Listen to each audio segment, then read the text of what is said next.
Let's have a little interaction. It's going to pop out of me. All right. I think there's only two things in the world, God and fear. All right. Only two things in the world, God and fear. Love and fear. Only two things. There's only one evil in the world. Fear. There's only one good in the world. Love. It's sometimes called by other names. It's sometimes called happiness. It's sometimes called freedom, or peace, or joy, or God, or whatever. But the label doesn't matter really. And there's not a single evil in the world that you cannot trace to fear. Not a one. Not one. Ignorance and fear. Ignorance caused by fear. That's where all the evil comes from. That's where your violence comes from. The person who is truly non-violent, who is incapable of violence, is the person who is fearless. It's only when you're afraid that you become angry. Have you ever thought of that? Think of the last time you were angry. Search for the fear behind that. What were you afraid of losing? What were you afraid was being taken away from you? That's where the anger comes from. Think of an angry person, maybe someone you're afraid of. Can you see how frightened he or she is? He's really frightened. He really is. She's really frightened, or she wouldn't be angry. How true. Ultimately, there are only two things. Love and fear. But I've gone far ahead of what I was planning to do.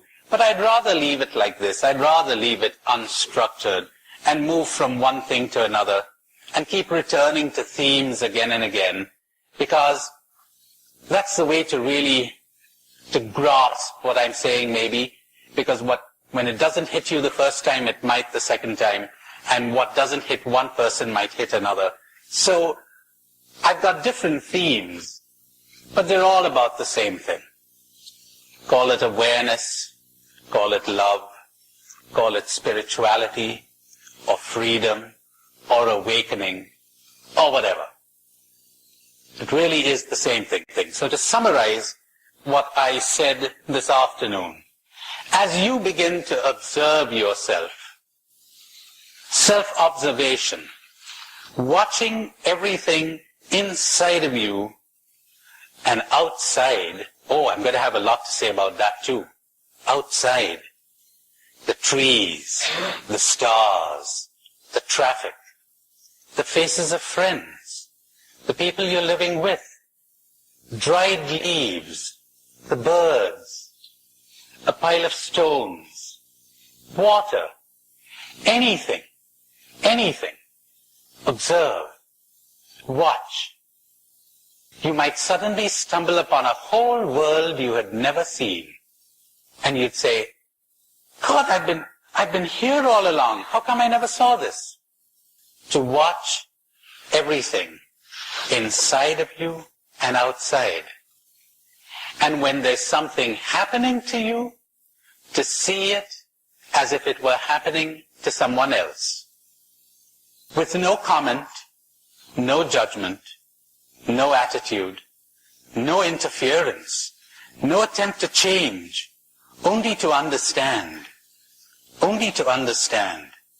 Now, as you do this, you will begin to realize that increasingly you are disidentifying from me. Saint Teresa of Avila says that towards the end of her life, God gave her this extraordinary grace. She doesn't use this modern expression, of course, but that's what it really boils down to, of disidentifying from herself. Extraordinary liberation at last. You know how it is? John Smith has cancer. I don't know John Smith. John Smith is in me, so I'm not all that affected. If I have love and sensitivity, maybe I'll help. but I'm not all that affected emotionally. You have an examination. I'm not all that affected. I can be quite philosophical about it, and I'll say, well, the more you worry about it, the worse it's going to get. Why don't you take a good break? But when it comes my turn to have an examination, well, that's something else, isn't it? Because I've identified with me. I identify with my family, my country, my possessions, my body, me. How would it be if I had a grace, if God gave me the grace, that I wouldn't call these things my? That isn't I at all. I'd be detached. I'd be disidentified. That's what it means to lose the self. To deny the self. To die to self. To the ego. To me. To be objective about it. To be disidentified and detached from it. Now, as you begin to practice this, you could try it tonight.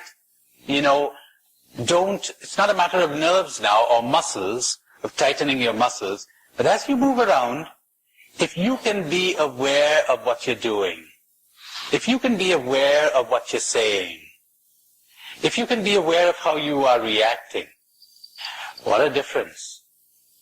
Won't be long before you notice the effect.